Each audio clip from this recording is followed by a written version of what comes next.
మొదటి పట్టణము. ప్రభు, నీ కోపాగ్ని ఈ ప్రజల మీద రగులుకొననేలా. నిర్గమకాండము 32వ అధ్యాయము. నిర్గమకాండము 32వ అధ్యాయము 7 నుంచి 14 వచనములు. ఆ దినములలో ప్రభు మోషేతో, నీవు కొండ దిగి క్రిందకి పొమ్ము. నీవు ఐగుప్తు నుండి నడిపించుకొని వచ్చిన ప్రజలు మృతభ్రష్టులైరి.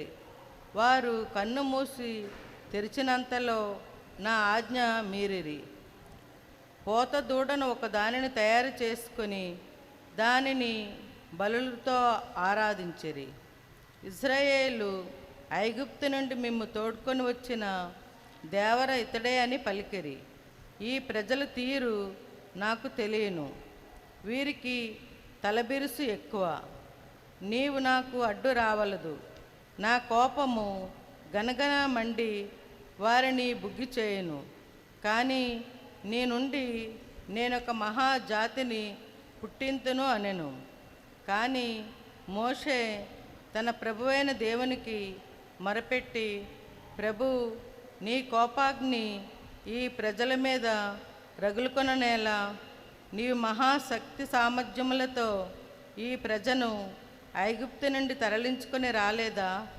యావే ఇశ్రాయేలీలను ఐగుప్తు నుండి తరలించుకుని వచ్చినది మోసముతో వారిని కొండలలో మట్టుపెట్టి ఆడపొడ కానరాకుండా చేయుటికే కదా అని ఐగుప్తీయులు ఆడిపోసుకోరా. కనుక నీ కోపాగ్నిని అరికట్టుము. ఈ ప్రజలను నాశనం చేయవలెనను తలంపు వీడుము. నీ సేవకులు అబ్రహాము, ఈసాకు, యాకోబులను మరిచితివా?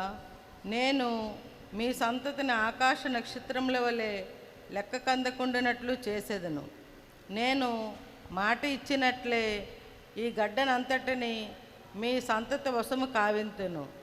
ఇది వారికి శాశ్వత భుక్తమగును అని నీ పేరు మీదుగానే నీ వాగ్దానము చేయలేదా అని మనవి చేసెను. కనుక ప్రభు తన తలంపు మార్చుకొనెను. అతడు ఇశ్రాయేలీలకు తలపెట్టిన కీడు విరమించుకొనెను. ఇది ప్రభువాక్కు. సర్వేశ్వరునికి వందనములు.